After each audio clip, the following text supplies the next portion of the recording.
Olá, aqui é o professor Ricardo Pasco, da Universidade Federal do ABC. Essa é a nossa primeira aula de Mecânica Estatística do MNPF. Hoje a gente vai falar um pouquinho sobre métodos estatísticos, começar a ver métodos estatísticos. E o nosso primeiro exemplo é o caminho aleatório, né? Ou também o movimento de um bêbado, né? Imagine que você tenha uma pessoa que esteja andando na rua, na calçada, né? E aqui nesse zero aqui, ó, tem um poste. Então o bêbado sai do poste, vai dando passos ou para a direita ou para a esquerda. O número de passos é N. E o tamanho do passo é sempre esse L aqui, ó, né? Se a probabilidade for a mesma, né, tanto para a esquerda quanto para a direita, a gente tem 50% de chance, meio e meio, né? Se não for, a gente trabalha com P e Q, né? P para a direita e Q para a esquerda. Lógico que a soma de P mais Q é sempre 1, né? 100%. Tá? No caso que você tenha, então, meio e meio, esse é o exemplo típico aqui de mecânica estatística, né? Quando você está na posição 0, que é o poste aqui, né? Se você não der passo nenhum, é 100% de chance, lógico. Mas se você deu um passo, ou você foi para a direita, ou você foi para a esquerda, certo? Então você tem 50% de chance de estar na posição, né, x igual a L, nenhuma chance de estar no zero, ali no poste, ali, x igual a 0, e 50% de chance de estar em x igual a menos L, certo? Quando você dá dois passos, o que pode acontecer? Ou é meio e meio para você andar até x igual a 2L, então, portanto, 1/4. Ou você pode também ter feito o contrário, para x igual a menos 2L, 1/4 de novo. Ou você pode ter ido para frente e para trás. Essa é uma maneira. Ou para trás e para frente. Essa é outra maneira. Então, são duas maneiras de você estar. Aqui é 2, né? No meio aqui, está bem no poste novamente. Num total de 4, né, maneiras distintas, 2 elevado ao quadrado aqui, né? Certo? Ok? Eu já vou enunciar a fórmula aqui. Para 3 passos, 2 ao cubo, são 8 maneiras distintas. Você vai vendo que vai formando aqui os numeradores são, né, os coeficientes da expansão binomial, né, binômio de Newton, sim? Então, por exemplo, aqui o monômio 1, 1, né? E P mais Q elevado a 1. Ó, P mais Q elevado, né, a 2. Então, P ao quadrado, 1, P ao quadrado, 2, P vezes Q, né? 1 Q ao quadrado. Aqui é o cubo, ó, sim? 1, 3, 3, 1, tá? Então, os numeradores, né? Aqui, lógico, eu estou seguindo Salinas, tá? Okay? Essa figura do Salinas também, todo o material do Salinas. Sim. Lógico que os numeradores são esse coeficiente aqui, ó. Né? É uma combinação de N, que é o número de passos total, né? N1 é o número de passos para a direita, pode ser em função do N2, tanto faz. Tá? Lógico, você pode sempre substituir no lugar do N2, né, N menos N1. Sim? Isso, na verdade, é o que ele chama de W, que o Salinas chama de W. Tá? Ou você pode sumir com N1 e N2 e escrever isso em função do M pequeno, né, certo? E do N maiúsculo, que é o número de passos. Tá? Seria essa expressão aqui que ele chama de peer. Eu vou seguir sempre chamando de P, mas quando você se referir só em função de N1, ele chama de W aqui, né? É óbvio também que a soma desses Ws é sempre 100%, né? Volta aqui, ó. Volta aqui para trás, ó. Não, meio mais meio, 100%, 1, né? 1/4 mais 2/4 mais 1/4 dá 4/4, 1, e assim por diante, certo? Lógico, a posição do sujeito, né, é sempre 1. Isso você pode pensar também, a soma, né, do monômio inteiro, que, né, você vai reconstituir o binômio ali, somando todos os termos, né, se você voltar no termo original, é simplesmente P mais Q elevado a N. Se você já viu, né, a distribuição binomial, né, ou o número binomial, né, é exatamente essa fórmula aqui. Quando você soma esses coeficientes todos aqui, lógico, como P mais Q é igual a 1, 1 elevado a N vai ser 1. Tá? Ok. Para que isso serve? Isso, na verdade, é um modelo, né, para descrever difusão. Né?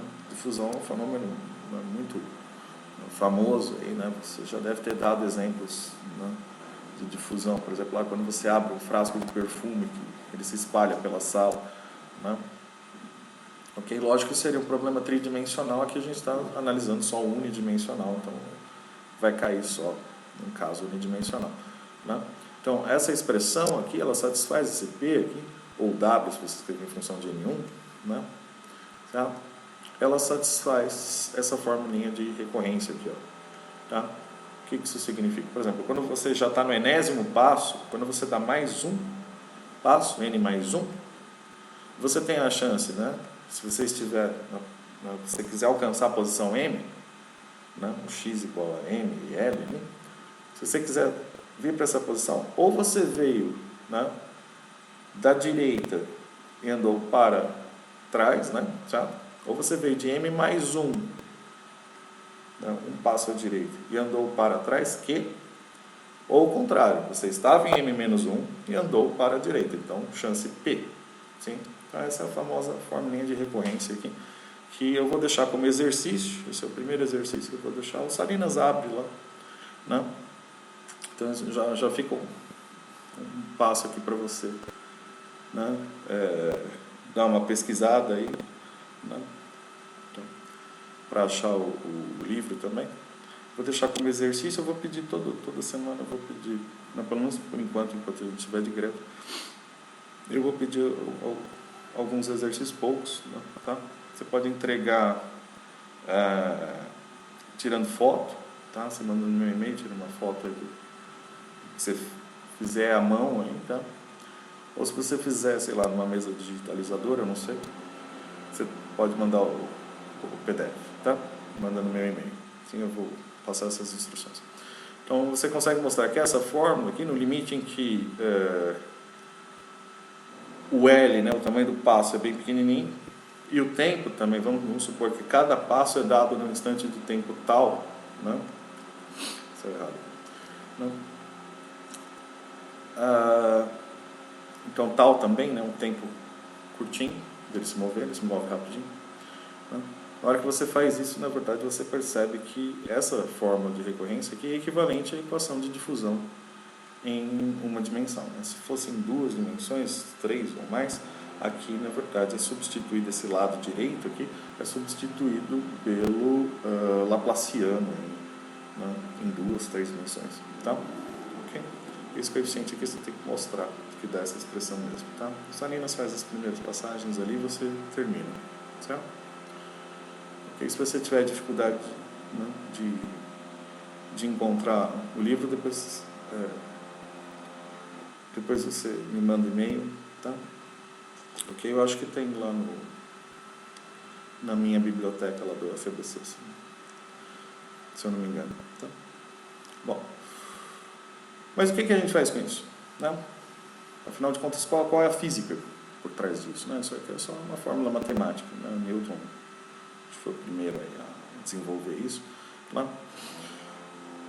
A gente tem que, né, medir as coisas. Então, a gente vai tomar médias, né? Médias, e toda vez que a gente tem médias, a gente tem desvios, certo? Ok?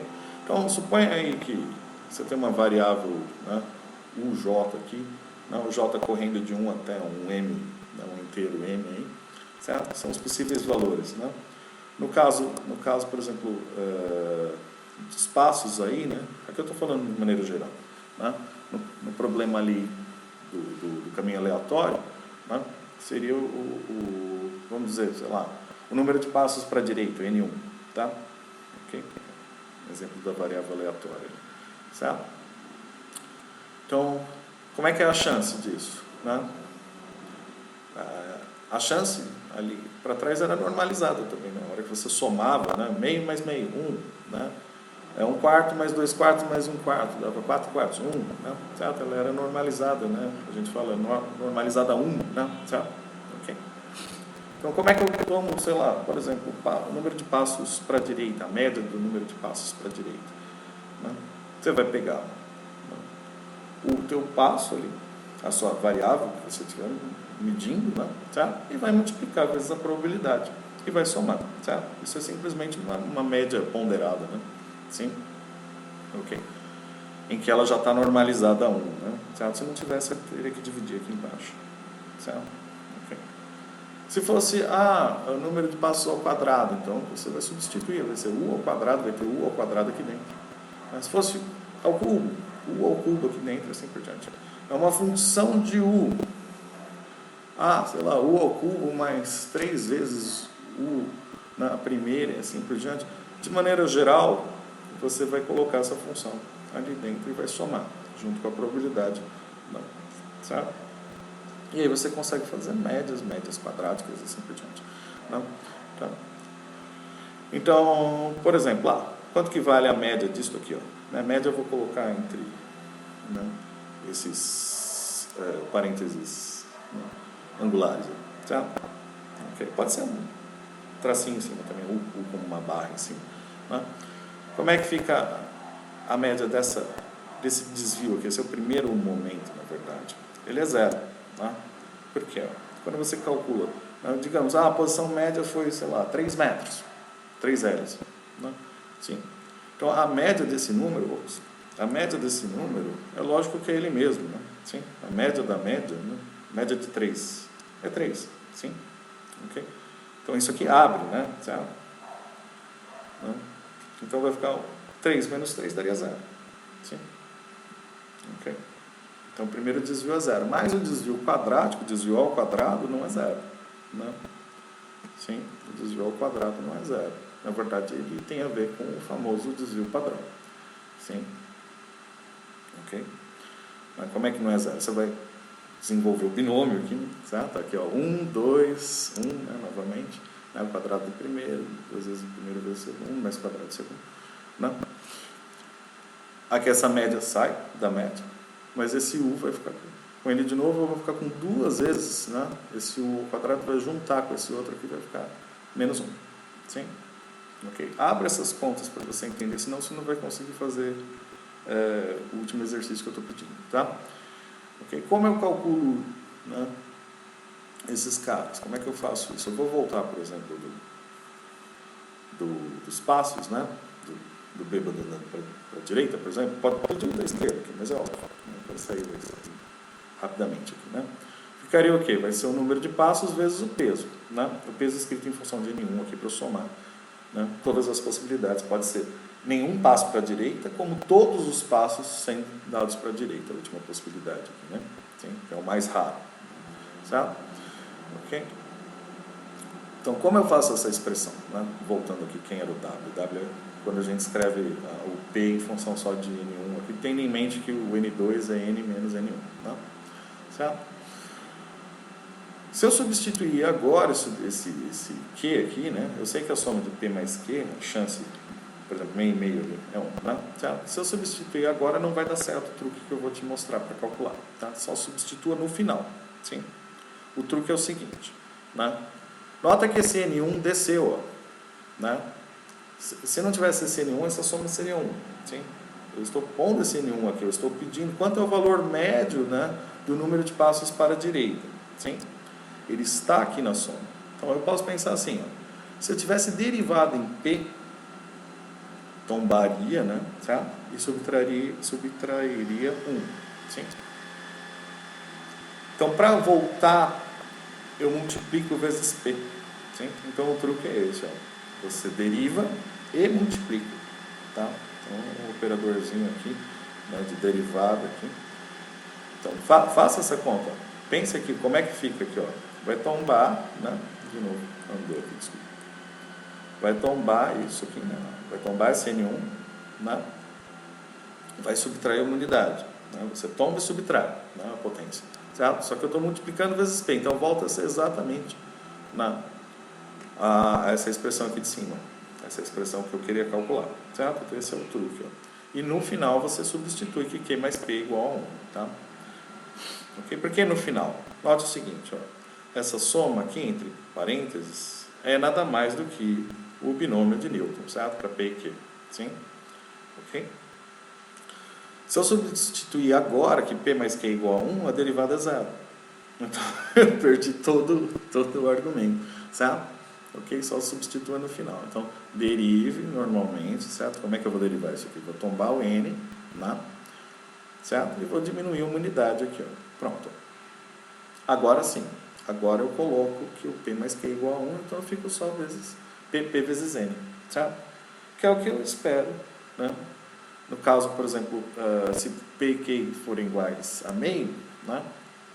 Sim, eu conseguiria pensar automaticamente assim, ó, metade, né, N sobre 2 para a direita, e é lógico que N sobre 2 para a esquerda, tá? Mas se tem uma diferença entre P e Q, né, se o P for maior, por exemplo, é lógico que isso aqui está sendo levado em conta, tá?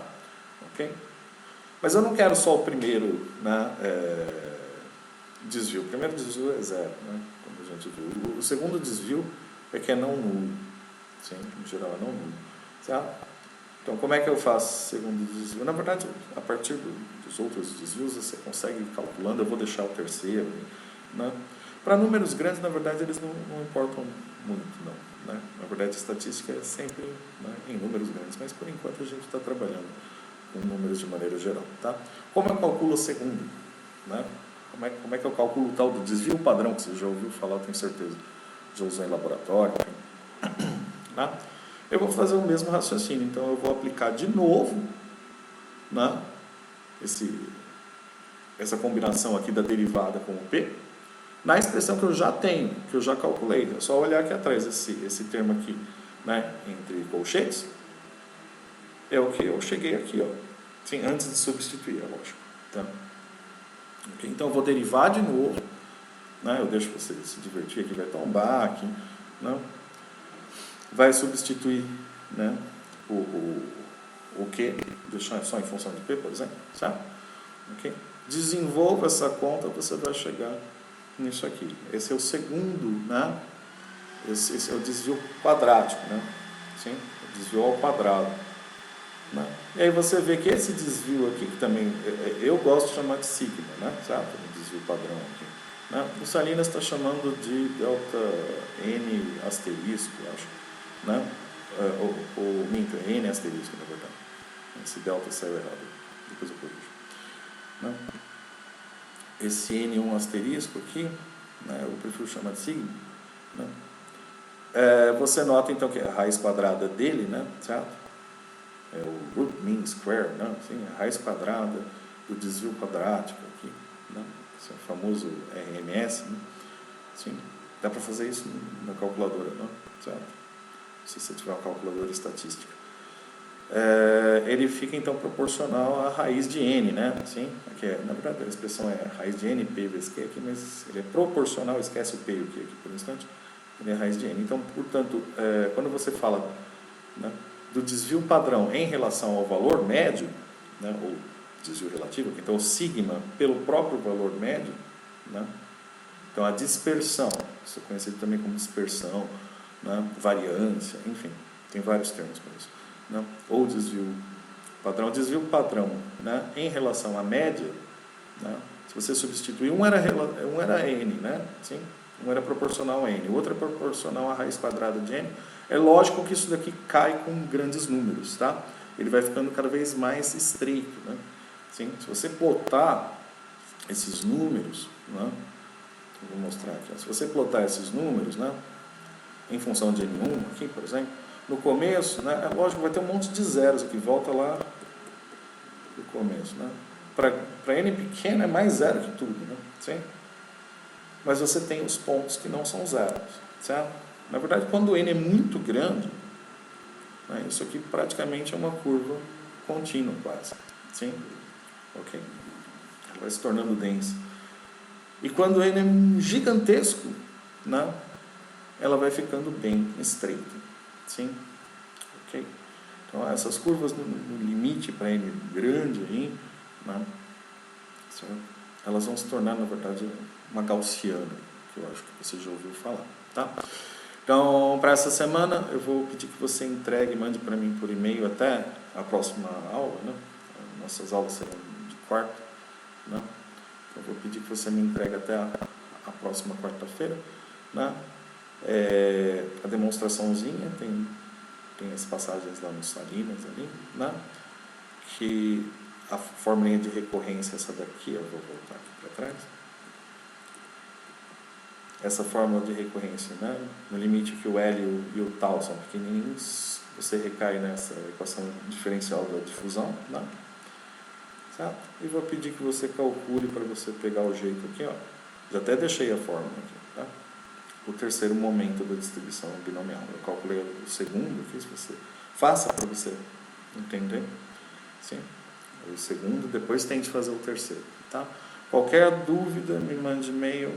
Sim? Okay. E é isso aí. Tchau, tchau.